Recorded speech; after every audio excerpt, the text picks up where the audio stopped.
juga itu wajib di apapun. Pada dasarnya prinsip latihannya kan sama, stroke, SCI, Parkinson sama. Tapi kalian harus paham impairment atau letak dari ketiga kasus ini. Kalau stroke apa kira-kira? Kalau stroke lesi atau paresis di satu sisi tubuhnya, gitu ya. Kalau SCI apa? Kalau SCI dia apa? Coba kira-kira perbedaannya, yang signifikan, yang kalian pahami setelah kita pelajarin kemarin.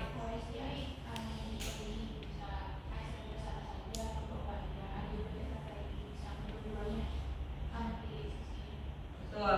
Jadi kalau SCI itu lebih ke kelemahan atau paresisnya di semua ekstremitas, bisa kemudian salah satu di plegi atau ekstremitas bawahnya aja atau ekstremitas atasnya aja. Jadi pada dasarnya positioning itu sama. Kita pindahkan pasien posisi miring kanan, miring kiri itu pada semua kasus. Tapi kalian harus ingat, dia kelemahannya di mana. Kalau stroke kan di satu sisi. Jadi kalau stroke kan harus diamankan shouldernya, kemudian hipnya, karena untuk menghindari dislokasi karena dia benar-benar lemah di satu sisinya. Kalau SCI juga berarti kalian harus memanfaatkan yang dia bisa, gitu ya. Kemudian kalau Parkinson sendiri juga karena dia kan kaku seluruh badannya bahkan. Jadi tetap rigid ini akan menyerang semua otot-otot, termasuk otot-otot pernapasan. Jadi otot-otot pernapasan kira-kira otot apa? Diafragma, otot intinya ya. Jadi kita bisa latih otot inti pernapasannya dengan latihan pernapasan. Anda sudah pernah diajari tentang pernapasan? Latihan-latihan pernapasan? Yang selesai tadi ya? Belum dapat kardio? Mungkin nanti ketika kalian dapat kardio nanti ada berbagai macam latihan pernapasan. Jadi tujuannya itu beda-beda. Jadi yang salah satu yang saya ajarkan di sini yaitu yang pertama thoracal breathing. Jadi pernapasan dada. Jadi dia suruh tarik nafas, Bu, coba lewat hidung. Tarik nafas dulu, hembuskan lewat mulut. Oke. Di akhir ekspirasi ada penekanan. Kenapa tujuannya? Karena untuk mengosongkan paru-paru supaya dia otot-ototnya itu bisa berkontraksi secara maksimal. Seperti itu ya. Paham sejauh ini? Di akhir ekspirasinya. Jadi bukan ditekan dari awal ya. Jadi di akhir ekspirasinya. Coba tarik nafas lagi, Bu. Oke, hembuskan mulut. Hembuskan habis. Oke, itu ya. Oke, yang kedua untuk latihan pernapasan yaitu abdominal breathing. Abdominal breathing. Nanti mungkin kita kan prakteknya ke pasien normal. Sudah saya katakan berkali-kali ya. Kalau kita praktek pasien normal itu lebih mudah. Nanti sekedar kita menginstruksikan nafas saja ternyata susah loh. Apalagi dia dengan gangguan-gangguan kognitif, gangguan-gangguan berbicara ataupun apa itu kan kita mempersulit kita. Jadi nanti kalian sambil latihan, sambil bagaimana biar pasien itu juga paham dengan instruksi kita. Ya. Jadi nanti tarik nafas tapi dikembangkan perutnya, Bu. Tarik nafasnya di perut. Oke, coba bisa ya. Coba sekarang tarik nafas, kembangkan perutnya. Kembangkan. Oke, bagus. Hembuskan. Oke, lagi coba kembangkan perutnya. Nah, ini kita aja normal agak susah ya. Apalagi kita dengan orang-orang dengan gangguan.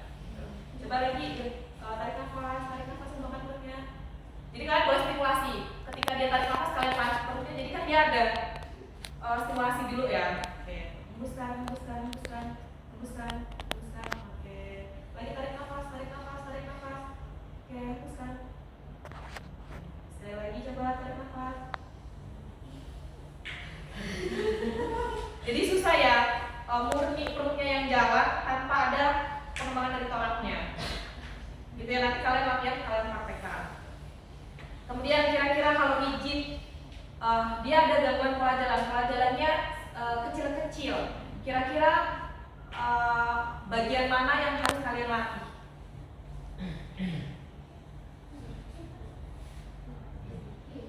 Hip atau pelviknya, gitu ya. Pasti kalau rigid, otomatis dia kan kalau Parkinson kan jalannya gini. Kemudian kalau kita panggil kita kan nengoknya badannya, ada rotasi dari tangannya. Kalau Parkinson nggak bisa, karena dia ada rigid di vertebranya. Jadi dia kalau dipanggil atau seluruh badannya. Gitu. Jadi kalian harus latih juga untuk rotasi dari pramnya. Nanti saya ajarin. Yang pertama kita akan mobilisasi atau pelviknya kita tiltinin dulu. Boleh? Oke. Kakinya aku dulu. Kita di siasnya, kemudian kayak pelvic tilting biasa.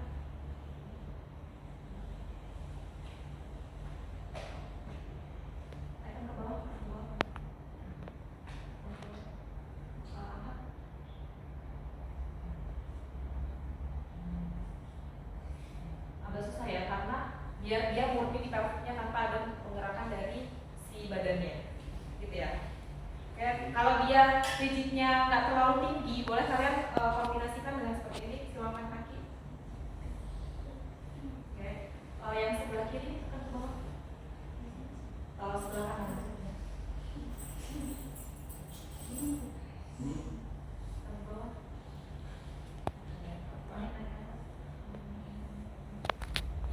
Gitu ya. Jadi kita fiksasinya di siasnya.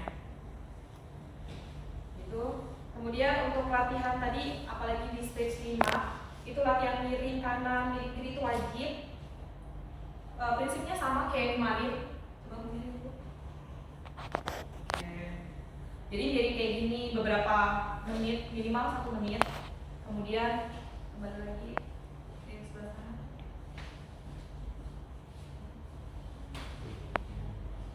Ini kan pasti kita harus bantu karena dia ada rigid dari semua otot-ototnya. Kemudian coba dulu.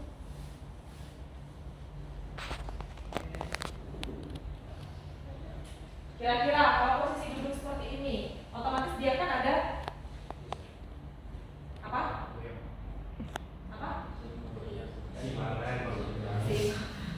Keseimbangannya. Jadi kita bisa, karena posturnya, pertama kita harus koreksi posturnya terlebih dahulu.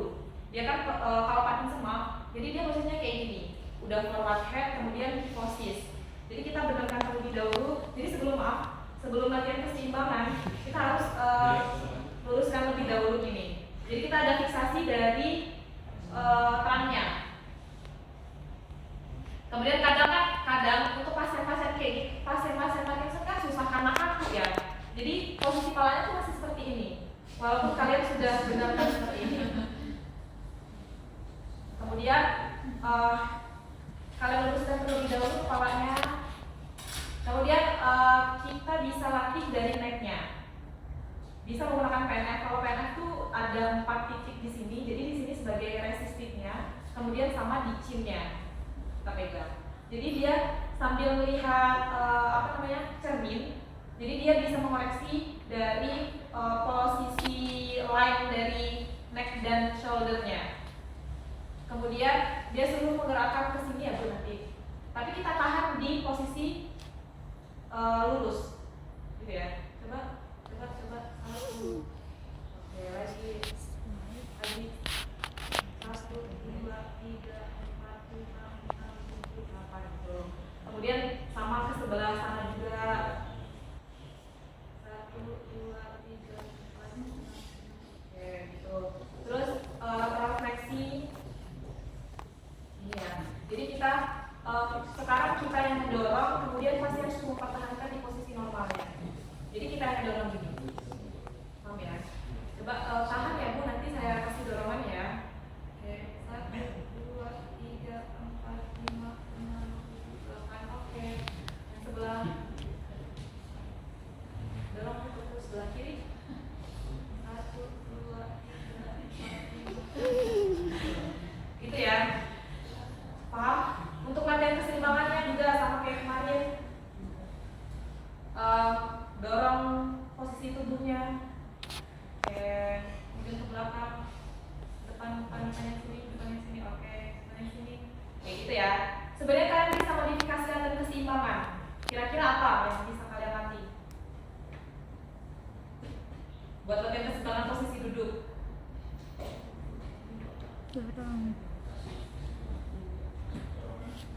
Dorongan boleh. Jadi boleh dorongan seperti ini dari kanan kiri, kemudian weight shifting. Jadi posisi duduk seperti ini dia suruh ke sini berapa detik, tahan 5 detik aja, dia pasti kesusahan. Ini kan berat kan? Kemudian di sini, oke, seperti itu. Boleh kalian waktu posisi duduk kalian boleh latih koordinasi juga sekalian ada rotasi dari terangnya. Caranya kayak tadi latihan koordinasi pakai finger to finger. Jadi posisi kita di sini kan, maaf ya. Bu coba sentuh tangan saya pakai tangan kiri. Oke, pakai. Nah, ini bagi pasien Parkinson susah banget karena dia kehilangan motorik halus. Dia mau menuju ke sana tapi nggak bisa, tapi susah. Kemudian ke sini. Jadi kalian bisa, ini kan ada gerakan dari rotasi terangnya juga kan. Coba Bu yang tangan kanan. Oke. Nanti boleh setelah dia udah ada perkembangan ya, karena sifat latihan adalah progresif. Jadi kalian setelah kasih latihan kayak ini, dia udah mulai bisa nih. Coba Bu sentuh ke sini sambil habis sentuh ke sini ke hidung. Oke. Gitu ya. Jadi kalian boleh modifikasi latihan keseimbangan, ada banyak sekali latihan keseimbangan. Nanti untuk stage 1, stage 2 kan masih bisa berdiri mandiri. Jadi kalian bisa latih tandem gait bisa. Apalagi kira-kira latihan keseimbangan yang bisa dilakukan. One leg stand bisa. Tapi tetap ya perhatikan kondisi pasiennya. Kadang ada beberapa pasien yang memang khawatir buat jatuh. Jadi kalian bisa memotivasi pasien sekedar hanya pakai handuk, seandainya dia pakai bawa handuk ya. Kemudian, Bu nanti pegangan handuk aja nggak apa-apa, nggak akan jatuh. Padahal dia memang stage-nya masih stage 1 atau stage 2, dia kan masih bisa berdiri normal kan. Nah, dia pegangan handuk ada, dia udah menumbuhkan kepercayaan dirinya untuk berdiri. Jadi pada pasien Parkinson itu buat memulai jalan itu susah sekali. Tapi ketika udah jalan dia susah untuk menyetop dirinya untuk berhenti. Seperti itu ya. Itulah dia pada pasien Parkinson kehilangan gerakan koordinasinya, kehilangan gerakan motorik halusnya. Sudah paham? Untuk latihan pola jalannya. Coba. Latihan pola jalan. Pertama boleh kalian, Bu coba melangkah ke depan. 1, oke, mundur lagi, kawan kaki kiri. Nah ini sebagai latihan juga. Salah satu latihan pola jalan ataupun latihan keseimbangannya. Kemudian kalau dia udah mulai lumayan bisa, kalian tingkatkan, ada progresivitas kan. Kalian silakan melangkah tuh melewati garis ini. Oke. Balik lagi. Sebelum ke situ kalian juga boleh mobilisasi pelvic ketika posisi berdiri atau pelvic tilting. Badannya juga nggak usah itu. Jadi pelvicnya aja yang gerakan.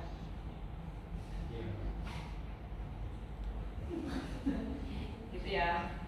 Terus kemarin yang kayak kemarin ketika kita pressure ke sini dia kan kaki yang sebelah sini kan ngangkat kan. Nah terus ke sini yang kayak kita latih pola jalan seperti itu lagi. Kalau dia udah mulai bisa, boleh kalian latih pakai kon. Kon kan agak tinggi, jadi dia suruh melangkah di kon. Gitu. Ada kon nggak di sini? Nggak ada ya? Jadi gitu kan, kalau kon kan ada batasan atasnya, jadi kan lebih tinggi, jadi suruh melangkah. Coba Bu melangkah sampai ke ujung, gitu. Nanti boleh pakai lakban tadi. Jadi lakban dikasih di sebelah sini, kemudian di sebelah sini. Jadi kakinya suruh nginjekkan itu. Jadi kan dia ada jarak atau polanya untuk jalannya. Gitu ya. Paham? Jadi nanti kalian praktekkan berdasarkan fasenya, kemudian kalian boleh modifikasi latihannya. Intinya dari fase awal, fase menengah ini tujuannya sudah tercatat di sini juga. Jadinya jadi jempol ke kelingking, kemudian gantian gitu jari. Itu susah bagi pasien Parkinson. Jadi nanti kalian bisa latih seperti itu ya. Oke, sejauh ini ada yang ditanyakan sebelumnya. Maksudnya karena Parkinson kan kehilangan dopamin ya, dopaminnya kan menurun ya. Makanya ada beberapa yang dikasih ganja atau dikasih biar meningkatkan dopamin. Tetapi itu bukan ranah kita.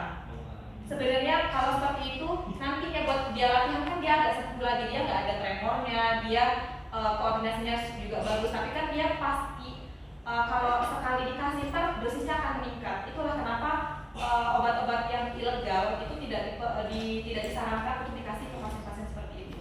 Kalau kita kan, kalau fisioterapis itu lebih ke meningkatkan aktivitas fisiknya, kemudian meningkatkan kemampuan fungsionalnya seperti itu ya. Jadi untuk ranah obat-obatan, kayak kita juga tidak bisa mengendalikan dari tremornya. Itu adalah ranah dokter.